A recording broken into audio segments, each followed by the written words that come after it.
ಎಲ್ಲ ನಮ್ಮ ಪತ್ರಕರ್ತ ಬಂಧುಗಳು ಹಾಗೂ ಎಲೆಕ್ಟ್ರಾನಿಕ್ ಮೀಡಿಯಾ, ಪ್ರಿಂಟ್ ಮೀಡಿಯಾ ಎಲ್ಲರಿಗೂ ಕೂಡ ಸ್ವಾಗತವನ್ನು ಕೋರ್ತಾ, ವೇದಿಕೆ ಮೇಲೆ ಭಾವಸಾರ ಕ್ಷತ್ರಿಯ ಸಮಾಜದ ಅಧ್ಯಕ್ಷರು ಸಂಜಯ್ ಕುಮಾರ್ ಖನಾತೆ ಹಾಗೂ ಅವರ ಪದಾಧಿಕಾರಿಗಳು ನಮ್ಮ ಜೊತೆಯಲ್ಲಿದ್ದಾರೆ. ವಿಶೇಷವಾದಂಥ ಘಟನೆಗೆ ಸಂಬಂಧಪಟ್ಟಂತೆ ಇವತ್ತು ಪತ್ರಿಕಾಗೋಷ್ಠಿಯನ್ನು ಕರೆಯಲಾಗಿದೆ. ತಮ್ಮೆಲ್ಲರಿಗೆ ಮಾಹಿತಿಯ ಪ್ರಕಾರ ಬಹುಶಃ 144 ವರ್ಷದ ನಂತರ ಬಂದಂಥ ಕುಂಭಮೇಳ, ಅದಕ್ಕಾಗಿ ಪುಣ್ಯ ಸ್ನಾನಕ್ಕಾಗಿ ಹಲವಾರು ಭಕ್ತರು ಪ್ರಯಾಗರಾಜ್ ಹೋಗಿ ಪುಣ್ಯ ಸ್ನಾನವನ್ನು ಮಾಡಿ ಕಾಶಿ ಮತ್ತು ಅಯೋಧ್ಯೆ ರಾಮಲಲ್ಲಾ ದರ್ಶನ, ಚಿತ್ರಕೂಟ ದರ್ಶನವನ್ನು ಮಾಡಿಕೊಂಡು, ಬಹುಶಃ ಇದರಲ್ಲಿ ನಮ್ಮ ಬೀದರ್ ಜಿಲ್ಲೆಯ ಸಾಕಷ್ಟು ಭಕ್ತರು ಕೂಡ ಇದರಲ್ಲಿ ಭಾಗಿಯಾಗಿದ್ದು ನಮಗೆಲ್ಲರಿಗೂ ಚೆನ್ನಾಗಿ ಗೊತ್ತಿದೆ. ಇದರ ಮಧ್ಯದಲ್ಲಿ ನಾವು ಹೋಗಬೇಕು, ಸಂಗಮದಲ್ಲಿ ಸ್ನಾನ ಮಾಡಬೇಕಂತ ಹೇಳಿ ಹೋದಂಥ 2-3 ಘಟನೆಗಳು ನಮ್ಮ ಯಾತ್ರಿಕರ ದುರ್ಘಟನೆಗಳೇನಾಗಿದೆ, ಅದು ತುಂಬ ನೋವಿನ ಸಂಗತಿ.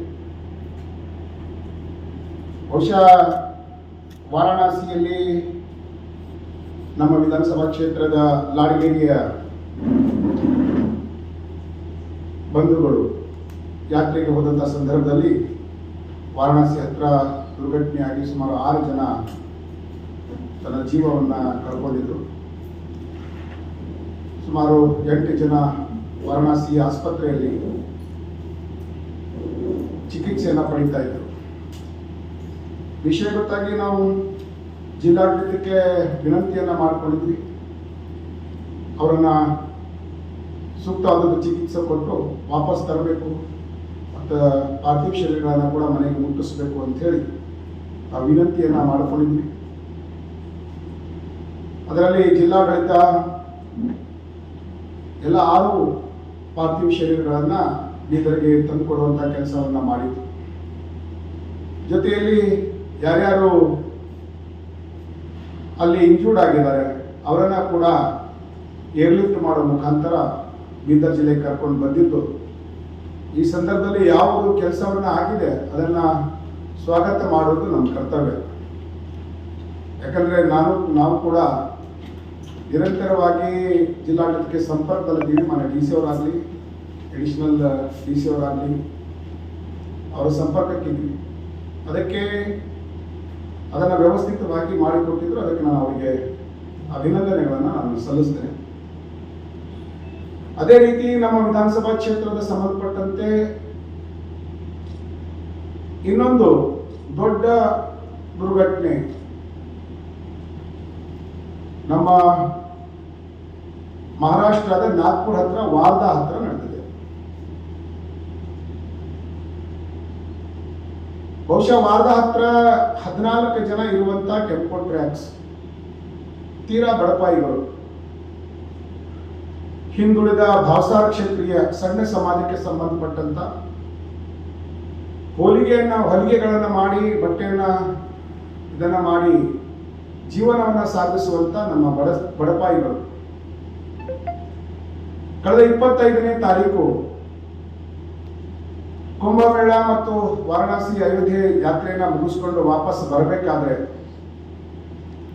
ಬೆಳಗಿನ ಜಾವ 25ನೇ ತಾರೀಕಿಗೆ ಅವರ ಟೆಂಪೋ ಟ್ರ್ಯಾಕ್ಸ್ ಗೂಡ್ಸಿನ ಟೆಂಪೋಗೆ ಡಿಕ್ಕಿ ಆದ ಪರಿಣಾಮವಾಗಿ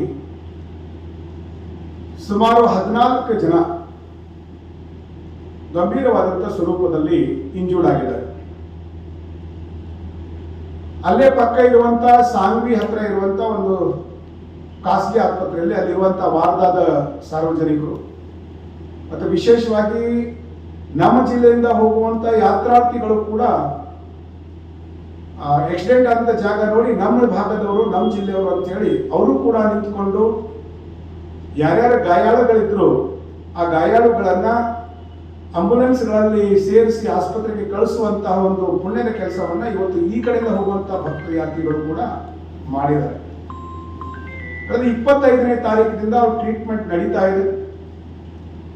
ವಿಷಯ ಗೊತ್ತಾಗಿದ ತಕ್ಷಣ ಭಾವಸಾರ ಕ್ಷತ್ರಿಯ ಸಮಾಜದ ಬಂದ ಹಿರಿಯರನ್ನ ಸೇರಿಸಿಕೊಂಡು ನಾವು ಮಾನ್ಯ ಡಿ ಸಿ ಸಾಹೇಬರಿಗೆ ಇದರ ವಿಷಯವನ್ನು ತಿಳಿಸುವಂಥದ್ದು ಮತ್ತು ADC ಅವರಿಗೆ ಭೇಟಿ ಮಾಡಿ ಮಾತಾಡಿ ಆ ಯಾತ್ರಿಕರು ನಮ್ಮವರು, ನಮ್ಮ ಜಿಲ್ಲೆಯವರು, ನಮ್ಮ ಕರ್ನಾಟಕ ರಾಜ್ಯದವರು ಹೇಗೆ ವಾರಣಾಸಿಯಲ್ಲಿ ತಾವು ವ್ಯವಸ್ಥೆಗಳನ್ನು ಮಾಡಿಕೊಟ್ಟಿದ್ವಿ ಅದೇ ರೀತಿ ಇವರಿಗೂ ಕೂಡ ಸೂಕ್ತವಾದ ಚಿಕಿತ್ಸೆಯನ್ನು ನೀವು ತಾವು ಮಾಡಿಕೊಡಬೇಕು ಅನ್ನುವಂತಹ ವಿನಂತಿಯನ್ನು ನಾವು ಮಾಡಿಕೊಂಡಿದ್ವಿ. ADC ಅವರು ಕೂಡ ಅಲ್ಲಿನ ವಾರ್ದಾದ ಜಿಲ್ಲಾಧಿಕಾರಿಗಳಿಗೆ ಮಾತಾಡಿ ನಮ್ಮವರು 14 ಜನ ಅಲ್ಲಿ ಅಡ್ಮಿಟ್ ಆಗಿದ್ದಾರೆ, ಅವರಿಗೆ ಅವರ ಬಗ್ಗೆ ಸ್ವಲ್ಪ ಗಮನ ಹರಿಸಬೇಕಂತ ಮಾತನ್ನ ಅವತ್ತು ಹೇಳಿದರು. ನಂತರ ಅದರ ನಂತರ